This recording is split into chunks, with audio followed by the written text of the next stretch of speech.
વિદ્યાર્થી દોસ્તો, વહેલી સવારના તમને શુભ પ્રભાત. આ પહેલાના ગ્રામરના પહેલા પીરિયડની અંદર આપણે સિમ્પલ પ્રેઝન્ટ ટેન્સની શરૂઆત કરી ચૂક્યા છીએ. વિદ્યાર્થી દોસ્તો, મેં એક નાનું ગૃહ કાર્ય એ વિડીયોની નીચે મૂકેલું અને કેટલાક વિદ્યાર્થીઓએ પોતાનું ગૃહ કાર્ય કરીને મને મોકલ્યું છે. મને આશા છે કે તમે કંઈક એમાં સમજતા થયા હશો, પરંતુ કેટલાક વિદ્યાર્થીઓનું હોમવર્ક ચેક કરતા મને એવું લાગ્યું કે એમને કેટલીક હજી પાયાની સમજણ પડતી નથી. ફરીવાર વિદ્યાર્થી દોસ્તો, હું તમને કહીશ કે કાળ એટલે ક્રિયાપદ, અને વિદ્યાર્થી મિત્રો, ક્રિયાપદ વગર વાક્ય શક્ય નથી. માટે ક્રિયાપદને ઓળખવું બહુ જ અનિવાર્ય છે. જો તમે ક્રિયાપદને ઓળખી દેશો તો તમે ભાષાની અંદર ઘણું બધું શીખી ગયા એવું હું માનું છું. મેં તમને કહ્યું હતું કે ગયા પીરિયડની અંદર વિદ્યાર્થી દોસ્તો આપણે સર્વનામ first person singular and plural, second person singular and plural અને થર્ડ પર્સન પ્લુરલ જો તમારા વાક્યનો કર્તા હોય તો તમે એફર્મેટિવ વાક્ય યાની કે હકાર વાક્ય કેવી રીતે બનાવશો એની ચર્ચા આપણે કરી હતી. અને ત્યાર પછી આપણે એવું પણ કહ્યું હતું કે જો એ વાક્યનું નેગેટિવ બનાવવું હોય તો શી રીતે બનશે. અને ત્રીજી વાક્ય રચના આપણે કહ્યું હતું કે એનું ઇન્ટ્રોગેટિવ બનાવવું હોય તો કેવી રીતે બનશે. એ ત્રણે ત્રણ પ્રકારની વાક્ય રચનાઓની આપણે ચર્ચા કરી હતી, પરંતુ મને એવું લાગ્યું છે તમારું હોમવર્ક જોયા પછી કે થોડી કેટલીક પ્રારંભિક ચર્ચાઓ આપણે ફરી પાછા અહીંયા કરી દઈએ. વિદ્યાર્થી દોસ્તો, બરાબર યાદ રાખજો કે એક અંગ્રેજી ભાષાનું વાક્ય તમારે ઘડવું હોય, બનાવવું હોય તો એ કેવી રીતે બને છે, એમાં આવેલા શબ્દપદો કેવી રીતે હોય છે. એક વાક્ય છે એ ઘણા બધા શબ્દપદો ભેગા થઈને બનેલું હોય છે.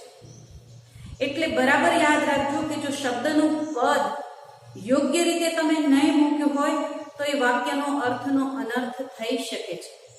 માટે વિદ્યાર્થી દોસ્તો, બરાબર યાદ રાખજો કે એક ભાષા, અંગ્રેજી ભાષાનું વાક્ય કેવા સ્ટ્રક્ચરમાં હોય છે.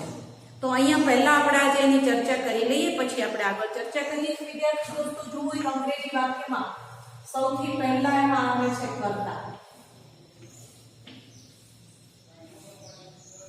કર્તા એટલે સબ્જેક્ટ. કોઈ પણ અંગ્રેજી વાક્યનો પહેલો શબ્દ જો કોઈ હોય એફર્મેટિવ વાક્યનો તો એ કર્તાથી શરૂ થાય છે. ત્યાર પછીનું બીજું શબ્દ પદ છે એ ક્રિયાપદ છે, અને ત્રીજો શબ્દ આપણે કર્મ તરીકે તમે જેને જાણો છો એ અન્ય શબ્દો છે. જો વિદ્યાર્થી દોસ્તો તમે કર્તા અને ક્રિયાપદ યોગ્ય ક્રમમાં મૂકી દેશો અને પાછળ જે કોઈ શબ્દો વધશે એને તમે પાછળ જો ગોઠવી દેશો તો મને લાગે છે કે તમારું વાક્ય લગભગ સચ્ચાઈ તરફ જતું રહેશે. પરંતુ બરાબર યાદ રાખજો કે કર્તા પછી તરત જ ક્રિયાપદ આવે છે. મેં તમારું હોમવર્ક ચેક કર્યું અને એમાં મેં 5 વાક્યો એવા મૂકેલા કે જે વાક્યો તમારે જાતે ઘડવાના હતા. તો મેં એમાં નોટિસ કર્યું કે કેટલાય વિદ્યાર્થીઓ એવી નોંધ નથી લીધી. ક્રિયાપદ કર્મની જગ્યાએ મૂકી દીધું, ક્યાંક ક્રિયાપદ વાક્યના પ્રારંભમાં મૂકી દીધું. હા વિદ્યાર્થી દોસ્તો, આજ્ઞાર્થ વાક્ય એક એવું છે કે જેમાં ક્રિયાપદ વાક્યના પ્રારંભમાં હોઈ શકે છે. પરંતુ અત્યારે આપણે જે સિમ્પલ પ્રેઝન્ટ ટેન્સની ચર્ચા કરી રહ્યા છીએ એમાં આપણે બી કોઈ ચર્ચા કરી નથી. આજ્ઞાર્થ વાક્યની એમાં આપણે કોઈ ચર્ચા કરી નથી. અત્યારે જે આપણે ચર્ચા કરી છે કે આ પ્રકારની વાક્ય રચનાની કરી છે કે કર્તા, ક્રિયાપદ અને કર્મ. કર્મ એટલે અન્ય શબ્દ. માટે બરાબર યાદ રાખો કે પહેલો શબ્દ કર્તા છે અને કર્તા પછીનો તરત જનો શબ્દ એ ક્રિયાપદ છે. એટલે હવે હું આશા રાખીશ કે તમે ક્રિયાપદને જ્યારે વાક્ય ઘડતર કરો ત્યારે ગમે ત્યાં મૂકશો નહીં. એ નોંધ તમારે અવશ્ય લેવી રહી, કારણ કે મેં તમારા વાક્યોની અંદર વાંચ્યું તો કંઈક કેટલાક વિદ્યાર્થીઓ આ નોટિસ કરી શક્યા નથી. બરાબર મનની અંદર ઠસાવી દેજો કે કર્તા પછી તરત જ ક્રિયાપદ આવે છે. હવે આપણે થોડું પુનરાવર્તન કરી લઈએ. ગયા વિડીયોની અંદર આપણે શું કહ્યું તો ગયા વિડીયોની અંદર આપણે કીધું હતું કે ભાઈ એક વાક્ય ઘડવું હોય તો કેવી રીતે ઘડાય છે. તો આપણે એ સમયે 4 સર્વનામની વાત કરી હતી. એક આઈ, બીજું સર્વનામ હતું વી, ત્રીજું સર્વનામ એકવચન યુ અને બહુવચન યુ પણ હોઈ શકે છે, અને ત્રીજું સર્વનામ ધે. આ 4 સર્વનામ જો તમારા સિમ્પલ પ્રેઝન્ટ ટેન્સ ના વાક્યમાં હોય તો એ વાક્ય કેવી રીતે બનાવવું જોઈએ એની ચર્ચા આપણે કરી. તમારા કેટલાના હૃદય સુધી એ વાત પહોંચી છે હું જાણતી નથી, પણ ખરા અર્થમાં એ વાક્ય એક વિધાન વાક્ય તમારે બનાવવું હોય તો એ વિધાન વાક્ય કેવી રીતે બને છે. વિધાન વાક્યનો અર્થ છે હકાર વાક્ય. આવા વાક્યની અંદર કર્તા વત્તા ક્રિયાપદનું મૂળ રૂપ,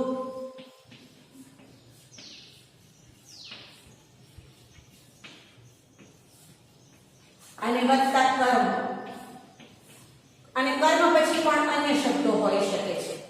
તો વિદ્યાર્થી દોસ્તો, આ વાક્ય રચના આપણે આ 4 સર્વનામ માટે ચર્ચા કરી ચૂક્યા હતા. મને લાગે છે કે કેટલાક વિદ્યાર્થીઓ હજી ક્રિયાપદને ઓળખતા નથી.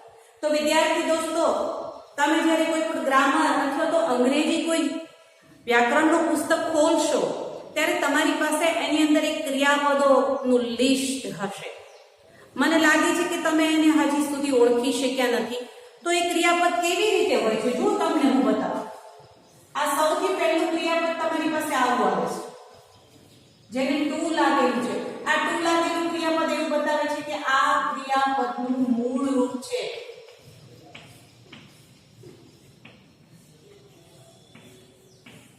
બરાબર યાદ રાખીએ બધા વિદ્યાર્થીઓ. આ છે ક્રિયાપદનું મૂળ રૂપ. સૌથી 3 ખાનાઓ તમારી પાસે ત્યાં હશે. સૌથી પહેલું છે ક્રિયાપદ એ મૂળ રૂપ છે. એટલે તમારે જે સિમ્પલ પ્રેઝન્ટ ટેન્સ ની અંદર જો તમારા વાક્યનો કર્તા આર, વી, યુ અને ધે હોય તો તમારે તેની સાથે આ ક્રિયાપદનું ટુ કાઢીને મૂળ રૂપ વાપરવાનું છે. એમાં કોઈ પણ પ્રકારનો ફેરફાર કરવાનો નથી. પછી તમે એની અંદર જોયું હશે કે ક્રિયાપદનું ભૂતકાળનું રૂપ.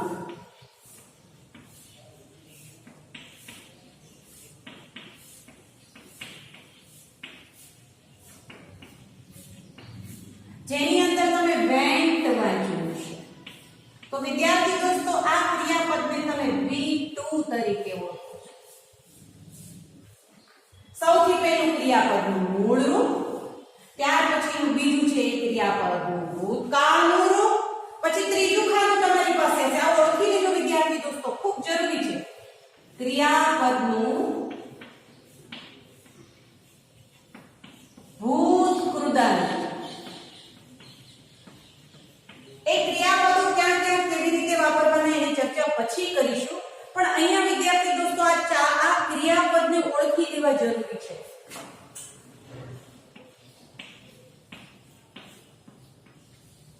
એને કહીએ છીએ આપણે V3.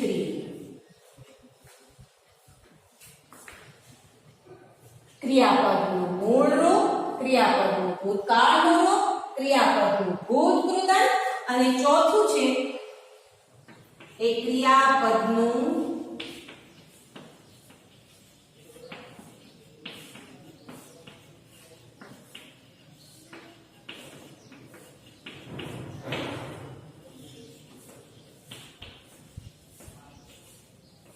જેને આપણે કહીશું V4.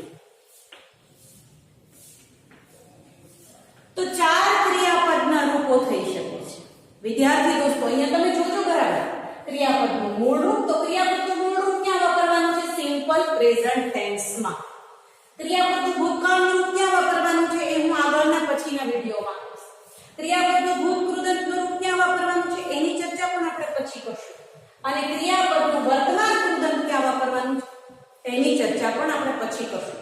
પણ તમે મનની અંદર એક વાત ખસાવી લીધું બરાબર કે ક્રિયાપદનું મૂળ રૂપ હોઈ શકે, ક્રિયાપદનું ભૂતકાળનું રૂપ પણ બને છે, ક્રિયાપદનું ભૂતકૃદન પણ હોય, અને ક્રિયાપદનું વર્તમાન કૃદન પણ કાળની અંદર વપરાય છે. એટલે વિદ્યાર્થી દોસ્તો બરાબર યાદ રાખજો. આ મેં તમને કહ્યું હતું કે કાળની અસર જો થાય છે. એટલે અહીંયા તમે આ 4 અસર વાંચી શકતા હશો. તો વિદ્યાર્થી દોસ્તો, હવે પછી હું બરાબર આશા રાખીશ કે તમે ક્રિયાપદનું મૂળ રૂપ વાપરવાની ભૂલ નહીં કરો. બરાબર નોટિસ કરજો એ વાક્યમાં. એ વાક્યનું કર્તા પહેલા પુરુષ એકવચનનું સર્વનામ છે, પહેલા પુરુષ બહુવચનનું સર્વનામ છે, બીજા પુરુષ એકવચનનું અથવા તો બહુવચનનું સર્વનામ છે કે ત્રીજા પુરુષનું બહુવચનનું સર્વનામ છે. આ સર્વનામની સાથે સિમ્પલ પ્રેઝન્ટ ટેન્સ ના વાક્યમાં ક્રિયાપદનું મૂળ રૂપ વાપરવાનું છે. મૂળ રૂપ એટલે પહેલું. અહીંયા મેં તમને 4 પ્રકારના ક્રિયાપદો કીધા છે. જો V2, V3, V4 અને આને તમે V1 કહી શકો છો. તો વિદ્યાર્થી દોસ્તો, અહીંયા ક્રિયાપદ સાદા વર્તમાન કાળમાં કેવું વાપરવું જોઈએ એની ચર્ચા આપણે કરી ચૂક્યા છીએ. બરાબર યાદ રાખજો, મેં તમને આ પહેલા પણ કીધું છે કે કાળની અસર જો કોઈને થતી હોય તો એ ક્રિયાપદને થાય છે. અને જો તમે ક્રિયાપદને ઓળખી લેશો તો તમે change the text as shown બતાવેલો પરિચ્છેદ સૂચના મુજબ ફેરવો એ કરી શકશો. અને આખી આન્સર શીટ અથવા તો અંગ્રેજી ભાષાને તમે દોડી શકશો જો તમે ક્રિયાપદને ઓળખી જશો તો. એટલે અહીંયા મેં વચ્ચે એક સમજ તમને આપી છે કે ક્રિયાપદનું મૂળ રૂપ કોને કહેવાય. તો આ વિધાન વાક્ય હતું.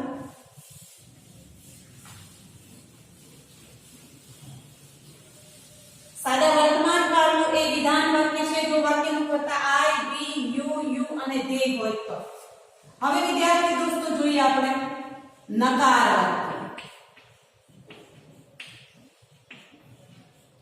જો આઈ, વી, યુ અને ધે વાળું નકાર વાક્ય તમારે બનાવવું હોય તો કર્તાનું પોતાના સ્થાને બરાબર છે, પરંતુ એ વાક્યની અંદર તમારે નકાર સૂચક શબ્દ ડુ નોટ ઉમેરવાનો છે.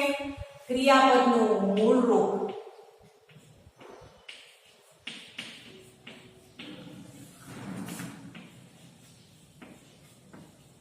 એમાં કોઈ પરિવર્તન નથી. અને વિદ્યાર્થી દોસ્તો, વાક્યને અંતે કરો. આ છે નકાર વાક્ય. દરેક કાળની અંદર 3 પ્રકારની વાક્ય રચના તો વિદ્યાર્થી દોસ્તો હોય છે, તમે યાદ રાખી દો. અને ત્રીજી વાક્ય રચના છે એ છે ઉલટ પ્રશ્ન. એ વાક્યની અંદર કેવી વાક્ય રચના છે તો વાક્યના પ્રારંભમાં ટુ,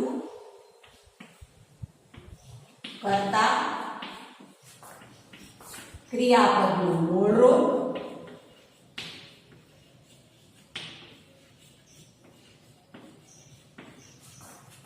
વત્તા કર્મ અને વાક્યના અંતે પ્રશ્નાર્થ ચિહ્ન. પ્રશ્નાર્થ વાક્યમાં અનિવાર્ય છે. જો તમે આખું વાક્ય ક્રમમાં બનાવ્યું હોય પણ પ્રશ્નાર્થ ચિહ્ન ન મૂક્યું હોય વિદ્યાર્થી દોસ્તો તો તમારું વાક્ય ખોટું પડશે. માટે બરાબર યાદ રાખજો. તો વિદ્યાર્થી દોસ્તો, આ છે વાક્ય વિધાન વાક્ય, આ છે નકાર વાક્ય અને આ છે પ્રશ્નાર્થ વાક્ય. આ 3 વાક્ય રચનાઓ આ સર્વનામ સાથે આપણે શીખી ગયા. ગયા વિડિયોની અંદર આપણે આ ચર્ચા કરી હતી. હવે મેં એની નીચે મૂકેલી એક્સરસાઇઝ જે વિદ્યાર્થીઓને બાકી રહ્યો હોમવર્કમાં એ વિદ્યાર્થીઓ એ અવશ્ય કરે. હું આશા રાખીશ કે તમે એ હવે કરી શકશો, સમજી ચૂક્યા હશો. અને ન સમજ્યા હોય તો ફરી પાછો આ વિડિયો બરાબર 2-4 વાર જોજો શાંતિથી, એટલે સમજી જશો. આજે આપણે ચર્ચા કરવા જઈ રહ્યા છીએ થર્ડ પર્સન સિંગ્યુલરમાં કર્તાની આપણે વાત કરી નથી. તો હવે આપણે જોઈએ કે જો તમારા વાક્યનો કર્તા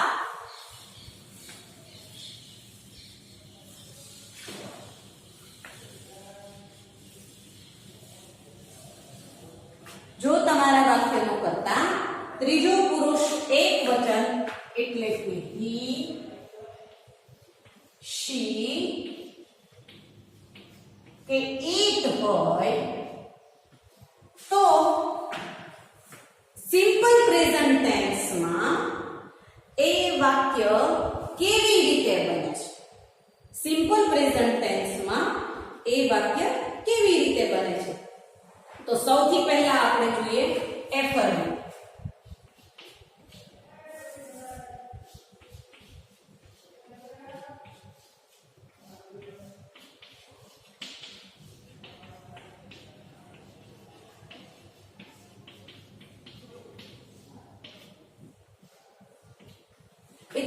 દોસ્તો ગઈ વખતે પણ મેં તમને કહ્યું હતું કે એફર્મેટિવ એટલે કેવું થાય? એ થાય હકાર વાક્ય.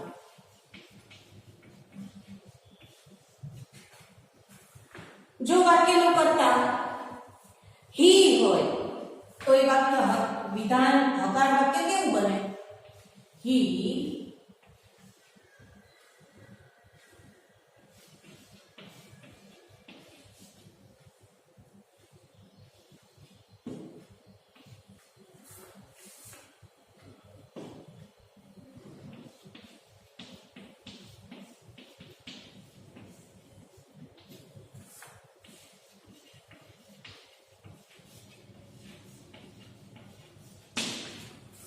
વિદ્યાર્થી દોસ્તો અહીંયા તમે નોંધ લીધી હશે કે આ અત્યાર સુધી આપણે જે ક્રિયાપદ કીધું બધા જ ક્રિયાપદ આપણે કેવા કીધા છે? મૂળ, જેને કાંઈ લાગતું નહોતું. પણ અહીંયા તમે નોટિસ કરી હશે કે વાક્યનો કર્તા ત્રીજા પુરુષનું સર્વનામ બનતા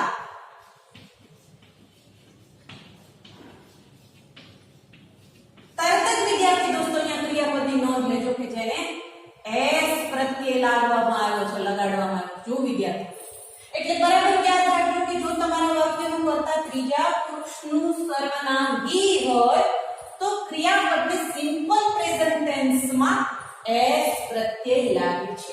સાથે સાથે વિદ્યાર્થી દોસ્તો આપણે જોઈ લઈએ કે ક્યાં એસ ને ક્યાં ઈએસ. તો વિદ્યાર્થી દોસ્તો અહીંયા મેં તમારા માટે એક નોંધ લખીને તૈયાર રાખી છે.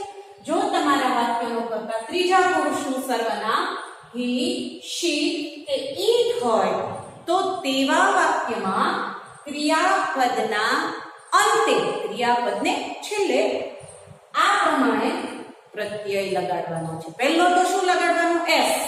સામાન્ય રીતે બધામાં એસ. હવે જોઈએ, જો ક્રિયાપદને અંતે એસ અથવા ઈએસ પ્રત્યય લાગે છે. આ પહેલો. જો ક્રિયાપદને અંતે double S, SH, CH, x કે ઓ હોય તો તેવા ક્રિયાપદનો કર્તા ત્રીજા પુરુષનું એકવચનનું સર્વનામ હોય તો તેને ઈએસ પ્રત્યય લાગે છે.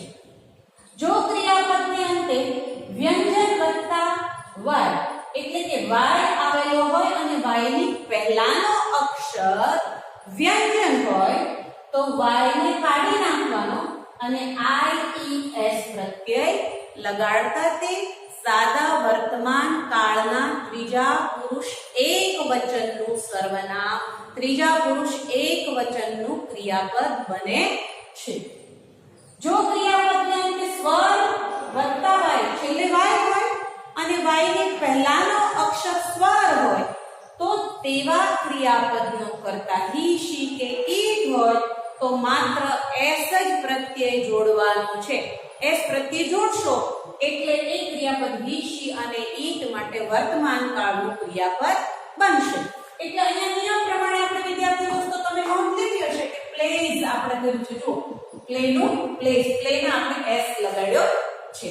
તો વિદ્યાર્થી દોસ્તો અહીંયા આપણે ત્રીજા પુરુષના સર્વનામ હી ની ચર્ચા કરી છે. વળી પાછા આના પછીના પીરિયડમાં આગળની ચર્ચા કરીએ છીએ.